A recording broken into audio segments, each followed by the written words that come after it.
I'm going to be sharing the story behind why I chose to run for student body president at UVU. As a senior in high school, finishing up the, the year in the spring, I had the opportunity to visit UVU with my older sister who was in the culinary arts program at the time. And at this time of the year, it's student body elections. So there were posters and campaigns everywhere.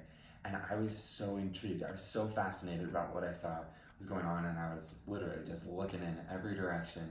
And by the end of my time that day at UVU, I had decided who I thought should win, why they should win, and I was really rooting for this team. And I knew very little about them. I knew nothing about them other than that their campaign slogan was Rise and that their posters were cool. But this inspired me to go to UVU because I felt like that was something I could do, that I could run for office and be successful. Um, so years later, when I got to UVU, I became involved with the Student Association, helping volunteering just with events. Then I was able to serve as a senator within the Academic Senate and later the parliamentarian for the organization.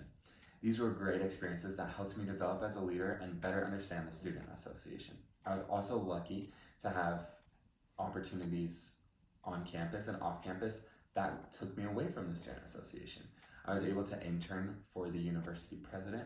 I was able to work as a math mentor in the developmental math program and help students who were maybe struggling with math really love to learn and embrace new concepts or concepts that they had struggled with in the past.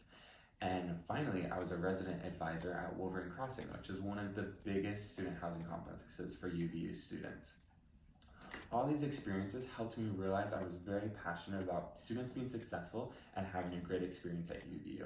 And that instilled in me this desire to run for student body president. I had made up my mind that I wanted to do it, but I had decided I would do it if I felt like I was the most qualified and I had experiences that would make me a strong advocate for the students. And by that point, when elections came around, I did feel that way. This was motivating as I was campaigning because I really did believe that I was the best one for the job. So I think that's super important. But I would love to hear your story, why you're wanting to run for office or considering it. And if you don't know yet, if you don't know if it's right for you, go ahead and check out one of my recent blog posts, Should I Run for Office? And hopefully that will help you out. So hit up the comments and let me know your stories.